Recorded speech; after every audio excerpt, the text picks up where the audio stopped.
Good morning, students.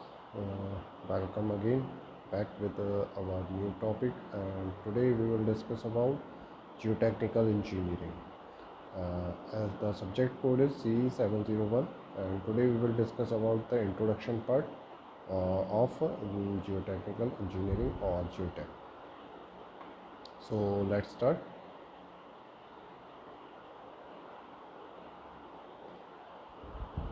So these are the outlines of geotech engineering, or we can say introduction. So in all these slides we will, or this presentation, we will discuss about introduction, definition, explanation, why we study soil, foundation to support structure, embankment, construction materials, slopes, landslides, earth retaining structures, spatial problems, objectives, formation of soil, different stages of weathering of rocks and formation of soil, types of soil, physical properties, hydraulic properties, mechanical properties, soil consistency, liquid limit, plastic limit, and seepage limit.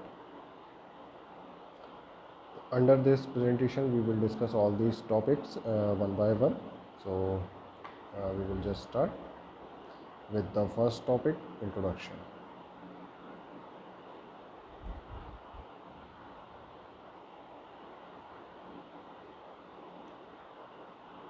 Geotechnical is defined as the branch of engineering science which enables an engineer to know theoretically or experimentally the behavior of soil under the action of loads which may be static or dynamic, gravitational forces, water and temperature.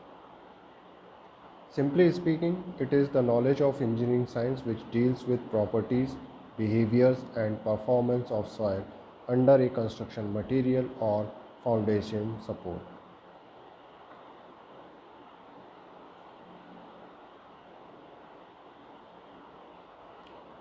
Now, what is the definition of geotech engineering or soil mechanics?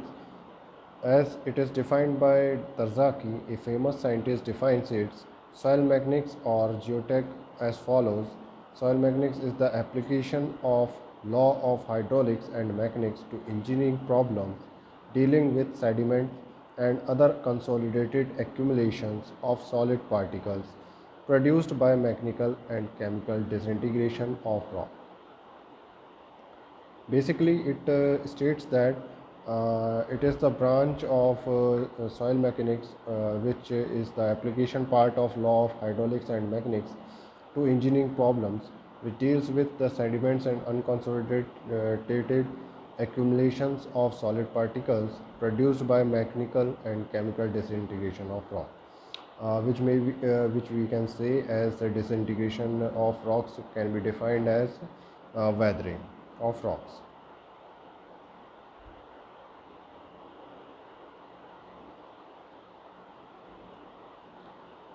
Now the explanation is with the recent advances in the science of engineering, the design and execution of large projects which at times were considered beyond imagination and control have now become quite common.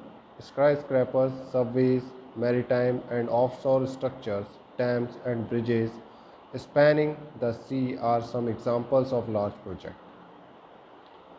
For the design and construction of almost all such projects, the engineers have to deal with both soil and rock either as construction material or as foundation support.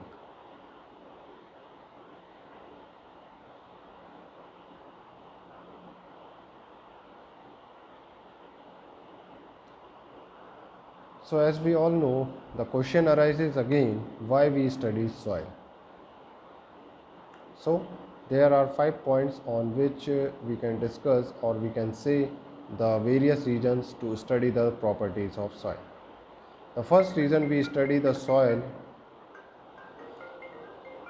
is foundation to support structure and embankment.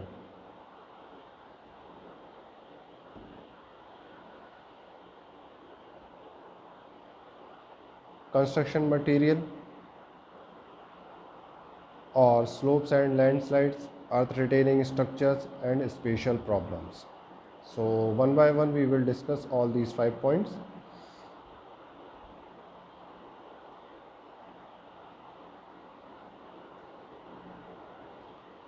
As we all know, the first point is foundation to support structure and embankment.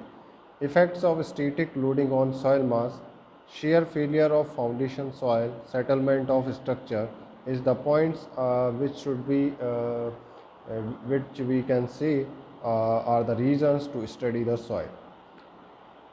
As we all know, when we work on any project or any building, so we are going to make the soil a static loading on that, and as we all know, there will be some shear failure in that foundation and settlement due to loading. So we had to study all these soil conditions to know whether how it will behave on applying that load. Now, second is stability criteria. There should be no shear failure of the foundation soil. So, to make a stable any structure, we need to know whether the soil is stable or not. So, for that, we have to make it perfect for not getting the shear failure in that. Second is settlement should remain within permissible limits.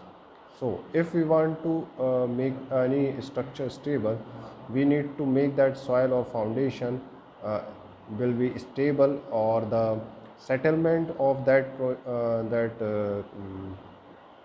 structure should be in permissible limits. Otherwise, it will get collapse.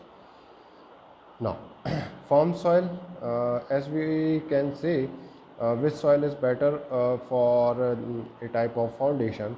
So, in that terms, farm soil is suitable for spread footing or spread foundation.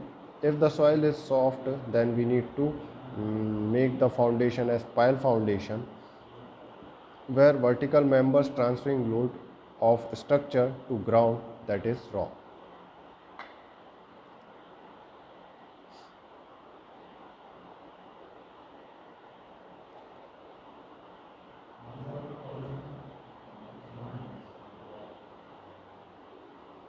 Here there are some figures of shear failure of soil.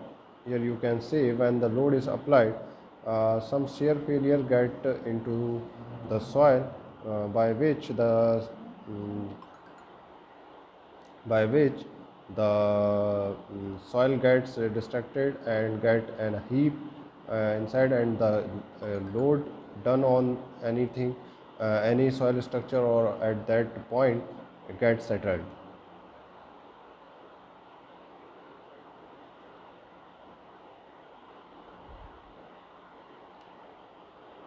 The effect of dynamic loading on soil mass for design and construction of road, following must be considered. The first point is compaction and compaction characteristic. Second is moisture variation. So these are the points which we need to know about the soil for foundation to support structure and embankment.